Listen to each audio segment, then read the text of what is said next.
Studies part 2 second chapter. आपण second chapter बघणार आहोत. तर सेकंड चॅप्टरचं नाव आहे work of Sant. Work of संत या चॅप्टर मध्ये आपल्याला समजेल की आपल्या महाराष्ट्रामध्ये किती संत होते आणि त्या संतनी काय काय कामं केले. तर let's start. The tradition of sant began in Maharashtra with Shri Chakradhar. Sant Namdev, Sant Dnyaneshwar, Sant Chokhamela was continue by sant coming from various stars of society. हे जे संतचं ट्रेडिशन हे स्टार्ट केले संत चक्रधर स्वामी यांनी. संत नामदेव, संत ज्ञानेश्वर, संत चोखामेळा असे काही संत होऊन गेले आपल्याकडे. हे सर्व होते मेल संत आणि असेच आपल्याकडे सिमिलरली आपल्याकडे फिमेल संत पण होत्या. सम संत R Sant Janabai, Sant Soyarabai, Sant Nirmalabai, Sant Muktabai. Here we can see the picture of Sant Muktabai. She was the sister of Sant Jnaneshwar. In the second para, they tell us that they taught people various virtues like compassion, non-violence, charity services, equality, and brotherhood. No one is inferior, no one is supreme. All are equal. तर संत आपल्याला शिकवायचे, संत लोकांना शिकवायचे की no one is supreme. इकडे कोणाकडेच पूर्ण power नाहीये, सगळे सेम आहेत, सगळ्यांनी ब्रदरहुडने राहायला पाहिजे, सर्वांनी सर्वांची हेल्प केली पाहिजे, इक्वॅलिटी ठेवायला पाहिजे, नॉन व्हायलन्स नाही केलं पाहिजे, भांडण वगैरे केलं नाही पाहिजे, सर्वांनी प्रेमात राहायला पाहिजे, चॅरिटी केली पाहिजे, एकदम प्रेमाशी नीट स्वभाव ठेवून सर्वांचे काम वगैरे आपण नीट केले पाहिजे. हे सगळं शिकवायचे संत. तर ज्यांनी स्टार्टिंग केली, ही जी संतचं जे ट्रेडिशन होते ज्यांच्यापासून स्टार्टिंग केली त्यांचं नाव होतं श्री चक्रधर स्वामी. त्यांच्याबद्दल एक पॅरा दिलाय आपल्याला, ते बघून घेऊया.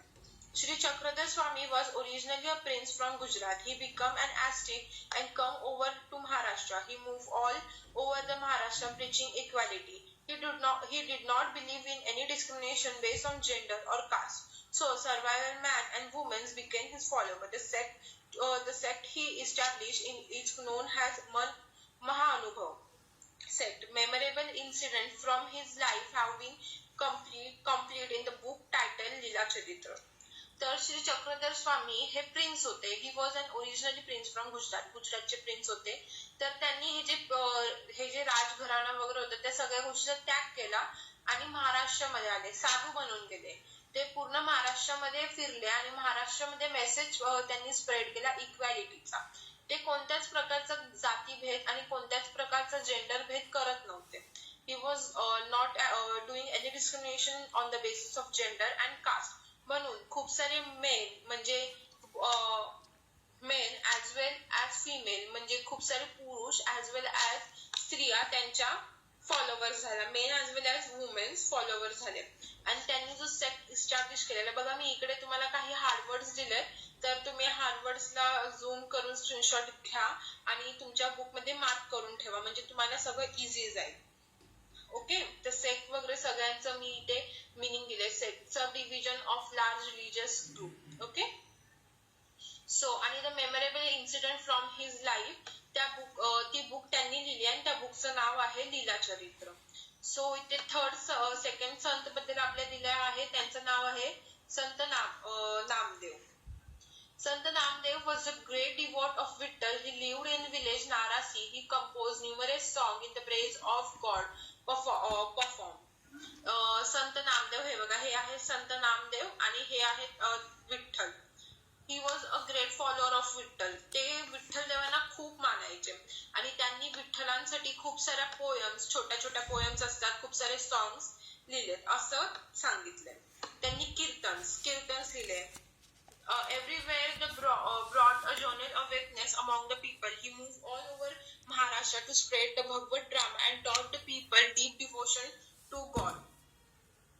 त्यांनी पूर्ण महाराष्ट्रामध्ये फिरले आणि देवासाठी अपार भक्ती असण्याचा हा मेसेज पाठवला.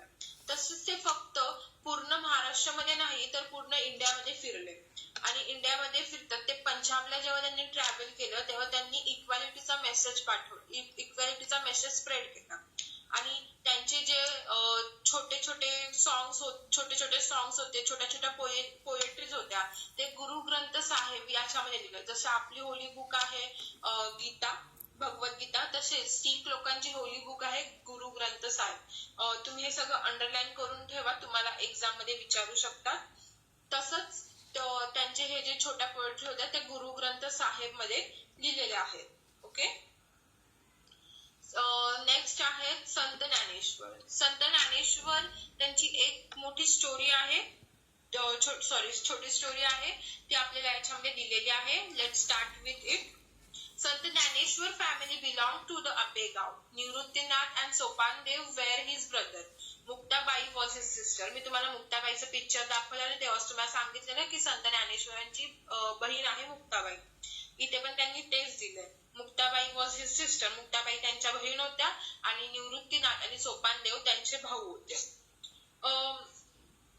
Bitok man of the time used to took down upon these children because they were the offspring of sannyasi. It happens like this. Their father took sannyas and retired from the worldly life. As a sannyasi, he left home, but later on obeying the order of his guru, he returned home and started living with his wife. Their 4 children were born afterwards. The narrow-minded religious leader did not like it right that a sannyasi should have children. People persecuted these children and banished them from the community. तुम्हाला जर ह्याच्यामधनं काही समजलं नसेल तर Harvard आहेत ते मी तिथे दिलेत. तरी पण जर कोणते हार्डवर्ड्स असतील तर तुम्ही कमेंट करून आम्हाला सांगा, मी सांगेन तुम्हाला.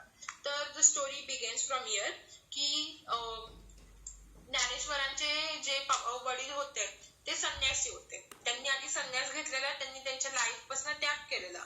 बट त्यांनी नंतर त्यांच्या गुरूंचं ऐकलं आणि त्यांच्या फॅमिलीकडे म्हणजे त्यांच्या वाईफकडे आले वापस. आणि त्याच्यानंतर त्यांना 4 मुलं झाली. First was Dnyaneshwar, then Nivruttinath, Sopandev, then Muktabai. हे असे 4 मुलं होते. तर आणि हे लोकांना काय आवडलं नाही. आधीची society as usual narrow minded होती, तर त्यांना काहीही आवडलं नाही आणि त्यांनी हे जे मुलं होते त्यांना बॅनिश करून टाकलं, त्यांना बॅन करून टाकलं की आम्ही तुम्हाला आमच्या सोसायटीमध्ये नाही येऊन देऊ शकत, आम्ही तुम्हाला नाही येऊन देऊ शकत, तुम्हाला काही अन्य धान्य देणार नाही, आम्ही तुम्हाला काही प्रोव्हाइड करणार नाही. का? कारण की हे संन्यासीचे मुलं, ते संन्यासी कांट हॅव एनी चाइल्ड. असं that was a thinking of this narrow minded society. So once Jnaneshwar went round the town begging for something, but no one would give him anything. He had to listen abuse language instead. एकदा ज्ञानेश्वर काय झालं, ज्ञानेश्वर बाहेर जातात, town मध्ये जातात, ते भिक्षा मागायला जातात, पण त्यांना कोण भिक्षा देत नाही. त्याच्या बदली त्यांना अब्यूज लँग्वेज ऐकावी लागते. जसं मी तुम्हाला सांगितलेलं की ते संन्यासाची मुलं होती, तर त्यांना बॅनिश करून टाकलेलं सगळं. तर म्हणून ज्ञानेश्वरांना ते भिक्षा मागायला गेले तेव्हा लोकांनी त्यांना भिक्षा तर काही दिली नाही, बट अब्यूज लँग्वेज यूज केली, त्यांना शिव्या दिल्या, त्यांना काही घाण बोलले. हे सगळं त्यांच्यासोबत झालं. आणि हे जो इन्सिडेंट झाला त्यामुळे ज्ञानेश्वर एकदम डीपली एकदम हर्टेड होते. So he entered in the hut and locked the door from inside to grieve over his Lord. Muktabai came and knocked at the door. तर ते त्यांच्या झोपडीमध्ये जातात आणि झोपडीचा दरवाजा लॉक करतात आणि बसतात त्यांच्या दुःखांमध्ये. तर तिकडून मुक्ताबाई येते आणि मुक्ताबाई दरवाजा ठोकते की नॉक करते. आणि what she said, open the door, Jnaneshwar. How can you remain downward in your own soul? Who will then look at the welfare of world? तर मुक्ताबाई बोलतात की ज्ञानेश्वरा दार उघड. जर तू स्वतःच्या दुःखात बसलास तर हे जे जग आहे ते कोण चालवेल? हे जेव्हा ज्ञानेश्वर ऐकतात तेव्हा ज्ञानेश्वरांचे डोळे उघडतात, त्यांना न्यू होप्स येतात. तेव्हा त्यांना न्यू होप्स येतात. Then he forgot his personal soul. ते त्यांचं स्वतःचं जे पर्सनल जे दुःख असतं की लोकांना हे ते मला हे ते बोललेत ते सगळं विसरून जातात आणि एक नवीन सुरुवात करतात. Everywhere the poor and the backward people were being oppressed in a name of religion. तर इकडे तिकडे जे पुअर लोक, बॅकवर्ड लोक होते, ज्यांना धर्माच्या नावाने ज्यांना असं अब्यूज केलं जायचं, त्यांना जातात, त्यांना शिकवतात की देवावरती विश्वास ठेवा, देव सगळं नीट करेल. हे सगळं ज्ञानेश्वर शिकवतात.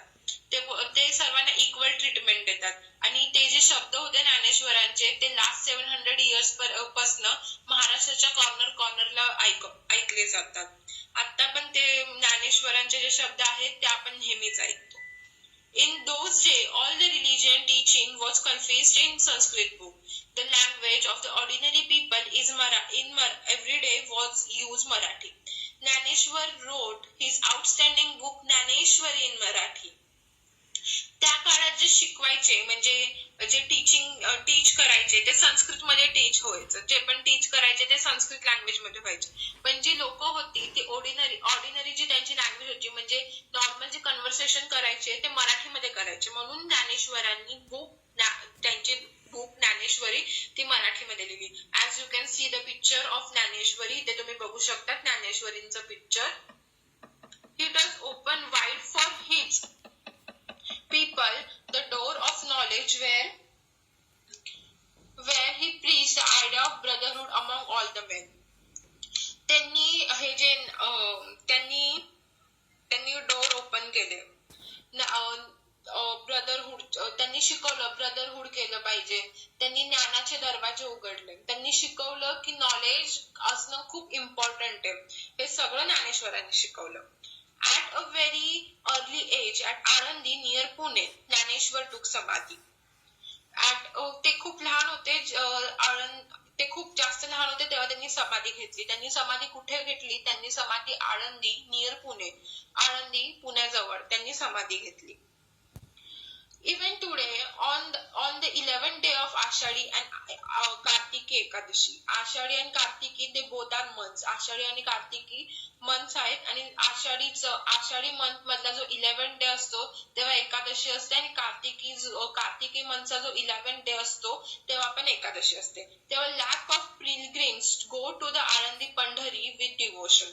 हे बघा इकडे आहेत वारकरी, त्यांना वारकरी बोलतात. इकडे मी तुम्हाला पिक्चर इन्सर्ट करून दिलंय वारकरी लोकांचं. हे पिक्चर आहे त्यांचं. तिकडे असे लॅक्सच्याहून जास्त असे चालत त्यांच्या फक्त ज्ञानेश्वरांची पालखी घेऊन ते जातात आणि आळंदी पंढरीला जातात. ओके. आणि ह्या व्हिडिओचा